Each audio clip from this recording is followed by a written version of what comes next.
میں ہوں آپ کا ہوسٹ نور مجدد۔ آج کی ویڈیو ایک عظیم شخصیت پر مبنی ہے جس نے نہ صرف پاکستان کی جدوجہد میں حصہ لیا بلکہ اسلام اور مسلمانوں کے لیے بہت اہم کردار ادا کیا۔ آج کی ویڈیو سر سید احمد خان رحمۃ اللہ علیہ کی زندگی پر مبنی ہے۔ علامہ اقبال کا ماننا تھا کہ سر سید کی اصل عظمت اس حقیقت پر مشتمل ہے کہ وہ پہلا ہندوستانی مسلمان تھا جس نے اسلام کے نئے رجحان کی ضرورت کو محسوس کیا اور اس کے لیے کام کیا، جبکہ جواہر لال نہرو کے الفاظ میں سر سید ایک پرجوش اصلاح پسند آدمی تھے۔ وہ کسی طرح بھی فرقہ وارانہ طور پر علیحدگی پسند نہیں تھے۔ بار بار انہوں نے اس بات پر زور دیا کہ مذہبی اختلافات کی کوئی سیاسی اور قومی اہمیت نہیں ہونی چاہیے۔ سر سید احمد خان رحمۃ اللہ علیہ 17 اکتوبر 1817 کو دلی میں پیدا ہوئے۔ ایک ایسے خاندان سے تعلق رکھتے تھے جو مغل بادشاہوں کے دور میں نمایاں مقام رکھتے تھے۔ بہادر شاہ ظفر ثانی نے انہیں خود جواد الدولہ اور عارف جنگ کے لقب سے نوازا تھا، لیکن اسے جلد ہی مغلوں کی گرتی ہوئی حالت اور مذہب سے ان کے انحراف کا احساس ہو گیا تھا اور اسی وجہ سے وہ ان سے دور رہنے لگے تھے۔ انہوں نے اپنے عملی کیریئر کا آغاز 1837 میں ایسٹ انڈیا کمپنی میں بطور عدالتی امور کے انتظامات اور ریکارڈ نگاری کے لیے کیا۔ ان کی تعلیمی اصلاحات اس وقت شروع ہوئی جب انہوں نے مراد آباد میں مراد آباد پنچایتی مدرسہ کی بنیاد رکھی، جو دینی کے ساتھ ساتھ سائنسی علم کو شامل کرنے والی پہلی دینی اکیڈمیوں میں سے ایک تھی۔ یہاں ہندو اور مسلم طلبہ کو انگریزی کے ساتھ ساتھ اردو، فارسی اور عربی میں پڑھائی جانے والی کتابیں شامل تھیں۔ یہ اسکول ہندو اور مسلمانوں کی مالی اعانت سے چلایا جاتا تھا۔ 4 سال کے ایک مختصر وقفے کے بعد انہوں نے 1863 میں غازی پور میں مذہب کے اصولوں پر مبنی ایک اور انگریزی اسکول قائم کیا۔ یہ ان کی ایک حیرت انگیز کامیابی تھی، جبکہ وہ علی گڑھ میں تعینات تھے۔ 1875 میں MAO یعنی کہ Mohammedan Anglo oriental high school کا قیام کیا، جس کا افتتاح ولیم موئر نے کیا۔ سر سید احمد خان اس کو کالج میں اپ گریڈ کرنا چاہتے تھے اور اس مقصد کو حاصل کرنے کے لیے انہوں نے فنڈ اکٹھا کرنے شروع کر دیے۔ آخر کار اس کا نتیجہ بہت مثبت ثابت ہوا اور ہندوستان کے وائسرائے لارڈ لیٹن نے 8 جنوری 1870 کو اسے کالج کی سطح پر پہنچا دیا۔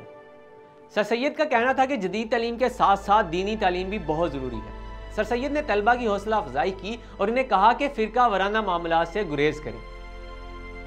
سر سید کے قائم کردہ کالج بر صغیر میں پھیلے ہوئے لاکھوں مسلمانوں کو معلومات فراہم کرنے میں ناکام رہے۔ ان میں سے بہت سے ایسے لوگ تھے جس کو اس کے وجود کا پتہ ہی نہیں تھا۔ سر سید کا مقصد محض علی گڑھ میں کالج کا قیام نہیں تھا، بلکہ ملک کے ہر خطے میں بر صغیر میں مسلم زیر انتظام تعلیمی اداروں کا جال بچھانا تھا۔ انہوں نے 1886 میں محمڈن ایجوکیشنل کانفرنس کا قیام عمل میں لایا۔ اس کی اہمیت پہلے سے قائم کردہ اداروں کو اپ گریڈ کرنا تھا۔ مولانا شبلی نعمانی، مولانا حالی، مولانا نذیر احمد، نواب محسن الملک اور دیگر عظیم شخصیات نے اس ادارے کو بہتر بنانے کے لیے اس میں شرکت کی اور مسلمانوں میں جوش و جذبے کو بڑھایا۔ سر سید خود سیاست میں سرگرم رہے، پھر بھی انہوں نے مسلمانوں کو اس سے دور رہنے کا مشورہ دیا۔ وہ مسلمانوں کی تعلیمی پسماندگی اور سیاسی حالات سے باخبر تھے۔ انہوں نے مسلمانوں کو کانگریس سے دور رہنے کی تاکید کی، کیونکہ ان کی جائز رائے میں یہ ایک ایسی جماعت تھی جو پوری طرح سے ہندوؤں کے لیے وقف تھی اور وہ مسلمانوں کے نظریات کے لیے نقصان دہ تھی۔ بعد ازاں 1906 میں مسلم لیگ کے قیام کا رستہ ہموار ہوا اور سر سید نے اس کے لیے بھی گراں قدر خدمات سر انجام دی۔ سر سید احمد خان ورسٹائل شخصیت تھی۔ انہوں نے تصنیف کے میدان میں یادگار شراکت پیش کی۔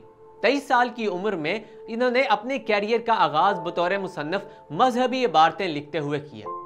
وہ پہلا مسلمان تھے جنہوں نے بائبل پر ایک تبصرہ پیش کیا، جس میں اس نے ظاہر کرنے کی کوشش کی کہ بعض پہلوؤں میں اسلام عیسائیت کے بہت قریب ہے۔ ان کے دوسرے قیمتی خطوط جیسے کہ loyal Mohammedan of India, تبیین Kalam اور آپ صلی اللہ علیہ وآلہ وسلم کی زندگی پر مضامین کی سیریز اور مضامین ذیلی ادارہ، جس میں انگریزوں اور مسلمانوں کے مابین فرق کو ختم کرنے میں ایک سنگ میل ثابت ہوا۔ سر سید کے دینی کام جن کا تذکرہ کرنا یہاں پر بہت ضروری ہے، ان میں ان کی تمام اہل کتاب، الدعاء والاستجابہ، امام غزالی، تفسیر السماوات۔ سر سید احمد خان نے 27 مارچ 1898 کو آخری سانس لی۔ انہیں سر سید مسجد کے ساتھ ہی علی گڑھ یونیورسٹی میں سپرد خاک کیا گیا۔ ان کے آخری رسومات میں نہ صرف ہزاروں مسلمان بلکہ برطانوی عہدیداروں نے بھی شرکت کی۔ انہوں نے مسلمانوں کے غیر فعال شعور کو زندہ کیا اور اپنی تعلیمی اور معاشرتی اصلاحات کے ذریعے وہ مسلم تاریخ میں 19ویں صدی کی سب سے با اثر ہندوستانی سیاستدان کے طور پر زیر بحث رہے۔ ان کی وفات کے بعد ان کے مسلمانوں اور انگریز دوستوں نے سر سید کے مسلم یونیورسٹی میں MAO کالج بنانے کے خواب کو پورا کرنے کے لیے رقم جمع کرنا شروع کر دی۔ لوگ ان سے پیار کرتے تھے کیونکہ ان کی زندگی میں وہ ان کے لیے سایہ دار درخت کی مانند تھے، اور ان کی موت کے بعد انہیں اسے یاد کیا اور یونیورسٹی کو کالج کا درجہ دینے کے لیے کوششیں شروع کر دی۔